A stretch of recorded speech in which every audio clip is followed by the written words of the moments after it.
Students आज हम बात करेंगे एप्लीकेशंस ऑफ अल्ट्रासाउंड्स के ऊपर, यानी अल्ट्रासाउंड्स की एप्लीकेशंस क्या है।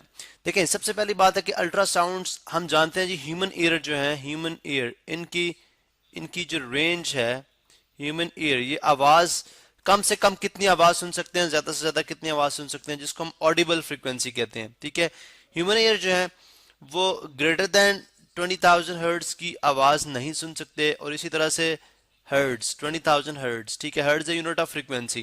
ठीक है, इसी तरह से लेस देन 20 हर्ट्ज की आवाज भी नहीं सुन सकते। ठीक है, अब हमने बात की जी कि जो 20,000 हर्ट्ज फ्रीक्वेंसी बेसिकली होता है जी नंबर ऑफ साइकिल्स पर नंबर ऑफ वाइब्रेशंस पर सेकंड जो होती हैं, वो बेसिकली आपके पास फ्रीक्वेंसी कहलाती है। यानी एक सेकंड के अंदर एक सर्टेन पॉइंट से जितनी जितनी वाइब्रेशंस पासन करेंगी वो उसकी फ्रीक्वेंसी कहलाएगी। अब ये जो है 20,000 हर्ट्ज से जो ग्रेटर की 20,000 हर्ट्ज से जो ग्रेटर यानी ग्रेटर देन 20,000 हर्ट्ज जो आपकी साउंड्स होंगी, उनको हम बोलेंगे दीज आर कॉल्ड अल्ट्रासाउंड्स। इनको हम बोलते हैं जी अल्ट्रा साउंड्स। अब अल्ट्रासाउंड जो होती हैं वो हाई इंटेंसिटी होती है, इनकी हाई इंटेंसिव होती हैं। किस तरह से, अगर आप देखें तो हम ये बात जानते हैं कि हमने एक रिलेशन पढ़ रखा है V is equal to F lambda, जो आपने जिसको हम वेव इक्वेशन भी बोलते हैं। ठीक है, बेसिकली V यहाँ पे क्या है, स्पीड ऑफ वेव है, V यहाँ पे स्पीड ऑफ वेव है। ठीक है, F फ्रीक्वेंसी है उस वेव की। ठीक है, F इज, कलर चेंज कर लेते हैं, F इज फ्रीक्वेंसी एंड जो लैम्डा है वो है जी wavelength. Now what is wavelength, हम ऑलरेडी एक्सप्लेन कर चुके हुए हैं। वेवलेंथ बेसिकली जब आपकी वेव एक क्रस्ट और ट्रफ की फॉर्म में पास करती जाएगी, ठीक है, लाइक दिस, तो दो कंसेक्यूटिव क्रस्ट या दो कंसेक्यूटिव ट्रफ के दरमियान का जो डिस्टेंस होगा वो आपके पास लैम्डा कहलाएगा, यानी हॉरिजॉन्टल डिस्टेंस। ठीक है, वेव का हॉरिजॉन्टल डिस्टेंस, जैसे ये भी हॉरिजॉन्टल डिस्टेंस, ये भी लैम्डा है। इसी तरह से अगर आप ये देखें तो ये भी एक लैम्डा के बराबर है, ये एग्जैक्टली वही डिस्टेंस होगा, तो ये बेसिकली एक लैम्डा के बराबर है। अब हमने देखा जी कि अगर अगर आप फ्रीक्वेंसी और वेवलेंथ का रिलेशन चेक करें, अगर आप फ्रीक्वेंसी और वेवलेंथ का रिलेशन चेक करें तो हमें ये समझ आएगी जी F is equal to V over lambda. ठीक है, V ओवर लैम्डा, यानी अगर मैं यहाँ से वेलोसिटी को कांस्टेंट रख लूं या स्पीड को कांस्टेंट रख लूं, तो फ्रीक्वेंसी और लैम्डा का आपस में क्या है, इनवर्स रिलेशन है। मीन कि अगर फ्रीक्वेंसी 20,000 हर्ट्ज होगी तो वेवलेंथ बहुत स्मॉल होगा। इसका मतलब है जब वेवलेंथ स्मॉल होगा तो वेव बड़ी, वो जो साउंड होगी, वो जो अल्ट्रा साउंड है वो बड़ी डायरेक्टेड होगी। यानी ये अगर कंप्रेशन एयर फ्रैक्शन में ट्रेवल कर रही है, या लेट सपोज अगर आप उनको कंप्रेशन और एयर फ्रैक्शन को कन्वर्ट करें क्रस्ट और ट्रफ के अंदर, तो आपको क्रस्ट और ट्रफ इतनी स्मॉल साइज होगी, यानी उसका वेवलेंथ इतना स्मॉल होगा कि वो एक हाईली इंटेंसिव, और फिर वेवलेंथ स्मॉल होगा डेफिनेटली तभी आपकी 20,000 हर्ट्ज जो है वो आपकी 1 सेकेंड के अंदर पास कर, 20,000 हर्ट्ज से ज्यादा जो है वो वाइब्रेशन पर सेकेंड पास करेंगी। इसका मतलब है स्मॉल वेवलेंथ होने की वजह से और जो है फ्रीक्वेंसी बहुत ज्यादा होने की वजह से जो अल्ट्रासाउंड हैं इनकी पेनिट्रेटिंग पावर ज्यादा होती है। पेनिट्रेटिंग मीन कि किसी चीज से पास ऑन करने की जो पावर होती है। ठीक है, यानी एक थिन पीस ऑफ मेटल से जो है वो भी उनसे भी अल्ट्रासाउंड जो है वो पास कर जाती हैं। अब अगर आप एक थिक मेटल से पास ऑन करना चाह रहे हैं तो डेफिनेटली आपको high intensive ultrasound, because 20,000 hertz से ज्यादा आप जितनी मर्जी बढ़ाएंगे वो सारी अल्ट्रासाउंड्स के अंदर आएंगी। ठीक है, अब देखें इसकी पेनिट्रेटिंग जो एबिलिटी है इसको यूज करते हुए हम इसको अपनी लाइफ में इससे बहुत ज्यादा आसानियां पैदा करते हैं। जैसे अगर मैं पहली बात बताऊं आपको तो फर्ज करें, बल्कि हाँ चले फर्ज कर लेते हैं हम, जो है हमारे पास अल्ट्रासाउंड्स जो है वो आप एज ए सोनार के तौर पे यूज करते हो। ठीक है, सोनार के अंदर, एक्चुअली सोनार के अंदर यूज होती है। सोनार क्या है, बेसिकली एक डिवाइस है जिसको हम कहते हैं जी sound navigation and ranging, sound navigation and, मैं यहाँ पे लिख लूँ इसको, फिर इसके यूजेस की बात हम करते हैं।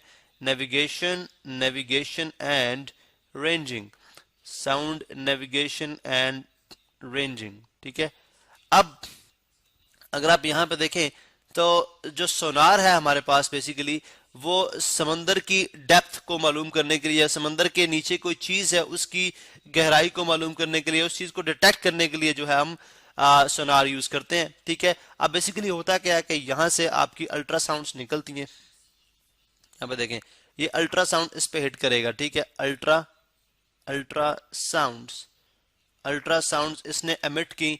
जब अल्ट्रासाउंड यहाँ से एमिट हुई तो डेफिनेटली वो जाएंगी वाटर से ट्रेवल करती हुई, जहाँ वो ग्राउंड को टच करेंगी तो वहां से रिफ्लेक्ट बैक करेंगी वापस, ठीक है, वहां से रिफ्लेक्ट बैक करेंगे लाइक वापस। अब आप क्या करें, आप जितनी जो टाइम टेकन है यानी टी जो है, फॉर एग्जांपल जब हमने अल्ट्रासाउंड को यहाँ से हिट जो है ट्रांसमिट किया, वो इस ग्राउंड को हिट करने के बाद रिफ्लेक्ट बैक हुई वापस, तो उन्होंने लेट सपोज 2 सेकेंड्स लिए, ठीक है, 2 सेकेंड लिए। और हमें ये भी मालूम है कि speed of sound in water, speed of sound in water वो कितनी होती है, मैं ये भी बता दूं, speed of sound in water होती है 1400 मीटर पर सेकंड। एक जनरल एक आम पानी की बात कर रहे हैं हम, जो नॉर्मल टेम्परेचर पे होता है, 1400 मीटर पर सेकंड स्पीड ऑफ साउंड है इन वाटर। तो इस रिलेशन को हमने एक रिलेशन पढ़ रखा है, S is equal to VT, जो आपने 9th में पढ़ा है, वेयर S इज डिस्टेंस, ठीक है, ये हमारे पास डिस्टेंस है, V जो है ये स्पीड है, ठीक है, और T जो है वो टाइम है। इस रिलेशन को यूज करते हुए हम जो है वो इसका डिस्टेंस मालूम कर लेंगे जो इस अल्ट्रासाउंड ने ट्रेवल किया, तो वो किस तरह से आ जाएगा, V हमें पता है 1400 है मीटर पर सेकेंड, यानी S इज इक्वल टू आ जाएगा 1400 मीटर पर सेकेंड मल्टीप्लाई बाय 2 सेकेंड, ठीक है, तो ये सेकेंड सेकेंड से कैंसिल आउट हो जाएगा, 14 इंटू 2, डिस्टेंस आ जाएगा 2800 मीटर।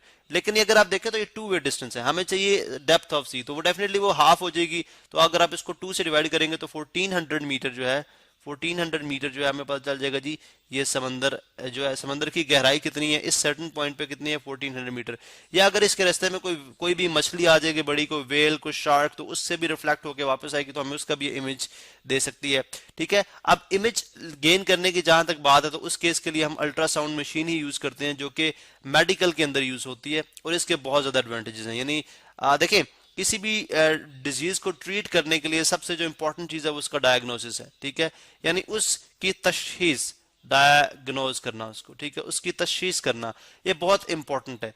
अब तशखीस किस तरह से की जा सकती है, देखें, आप हाई इंटेंसिव अल्ट्रासाउंड जो है वो different organs of the body, human body के ऊपर आप ट्रांसमिट करेंगे, यानी इनके ऊपर हिट करेंगे, तो डेफिनेटली ये डिफरेंट बॉडी पार्ट्स में से, आपके फ्लैश में से पेनिट्रेट करने की एबिलिटी रखते हैं, तो डिफरेंट बॉडी पार्ट से रिफ्लेक्ट बैक होके आपके पास वापस आएंगे, ठीक है, और उसके बाद आपको इस स्क्रीन के ऊपर आपको इमेज मिलेगा, आपको यहाँ पे स्क्रीन के ऊपर इमेज मिलेगा उस पर्टिकुलर ऑर्गन का, जिससे आप बड़े आराम से जो है उस बीमारी को, यानी जो बीमारी है, जैसे अगर मैं एक पर्टिकुलर एग्जांपल देता हूं, तो उसके अंदर अगर आप देखें तो थायराइड ग्लैंड जो होता है, ठीक है, थायराइड ग्लैंड, यहाँ पे मैं शो करता हूं, थायराइड ग्लैंड, यहाँ पे आपको दिखा देते हैं जी, थायराइड ग्लैंड, थायराइड ग्लैंड, ठीक है। अब थायराइड ग्लैंड की पिक्चर्स, अगर वहां पे किसी गले में कोई गोइटर है, ठीक है, कोई बीमारी है गले की, तो थायराइड ग्लैंड की एग्जैक्ट पिक्चर्स देगा, आप अल्ट्रासाउंड आपको एग्जैक्ट उसकी पिक्चर देंगे, जिससे आप उस गले की बीमारी का अंदाजा लगा सकते हैं, उस बीमारी की शिद्दत का अंदाजा लगाया जा सकता है, जिसके बाद इसको प्रॉपर ट्रीटमेंट उसका स्टार्ट किया जा सकता है। इसमें इंपॉर्टेंट बात यह भी है कि ना सिर्फ डायग्नोसिस के लिए बल्कि ट्रीटमेंट के लिए भी यूज की जाती है। अब ट्रीटमेंट किस चीज का अगर आप देखें तो किडनी स्टोन्स, हाई इंटेंसिव जो आपकी अल्ट्रासाउंड है वो किडनी स्टोन्स को रिमूव करने के काम आती हैं, ठीक है, किडनी स्टोन्स को रिमूव करने के काम आती हैं। इसी तरह से ब्लड क्लॉटिंग, यानी अगर आपका आर्टरीज के अंदर, यानी आपकी जो रगे हैं उनके अंदर अगर आपका खून जम जाए या उस क्लॉटिंग हो जाए उसकी, तो ब्लड क्लॉटिंग को जो है वो ब्लड क्लॉटिंग, ठीक है, उसको खत्म करने के लिए भी हम जो है वो अल्ट्रासाउंड्स यूज करते हैं। और इसी तरह से कैंसर सेल को डिस्ट्रॉय करने के लिए भी, ठीक है, हाई इंटेंसिव जो आपकी अल्ट्रासाउंड्स होती हैं वो कैंसर सेल को डिस्ट्रॉय करने के लिए भी जो है वो यूज की जाती हैं, ठीक है। आप ये बेसिकली इसके मुख्तलिफ यूज हैं, जिससे आप डायरेक्टली इसको डायग्नोसिस पर्पस के लिए भी यूज कर सकते हैं और ट्रीटमेंट के लिए भी यूज कर सकते हैं। इसके अलावा अगर आप देखें तो हमारे पास जो प्योरिफिकेशन की बात है उसके अंदर जर्म्स को किल करने के लिए, ठीक है, प्योरिफिकेशन की अगर मैं बात करूं तो बहुत सारी जगहों पे आप जर्म्स को किल करने के लिए जो है, या जर्म्स को मारने के, जर्म्स एंड बैक्टीरिया को किल करने के लिए जो है वो आप जर्म्स एंड बैक्टीरिया को किल करने के लिए आप अल्ट्रासाउंड यूज करते हैं। फिर इसी तरह जो हैवी आपकी मशीनरी है उनके अंदर इंटरनल क्रैक्स जो होते हैं, इंटरनल क्रैक, जैसे जहाज हैं, जैसे शिप्स हैं, जिनको चलने के बाद या जिनकी कॉन्स्टेंटली जिनके इंजन के अंदर, ठीक है, कॉन्स्टेंटली मोशन के की वजह से इंटरनली क्रैक्स आ जाते हैं। अब उनके ऊपर हम अल्ट्रासाउंड हिट करते हैं, तो जो क्रैक्स की अल्ट्रासाउंड जब रिफ्लेक्ट बैक करके आती हैं वो डिफरेंट इमेज देती हैं, जो सही सरफेस से आती हैं वो डिफरेंट इमेज देती हैं। हम दोनों को कंपेयर करके जो है वो डिफेक्ट फाइंड आउट कर लेते हैं।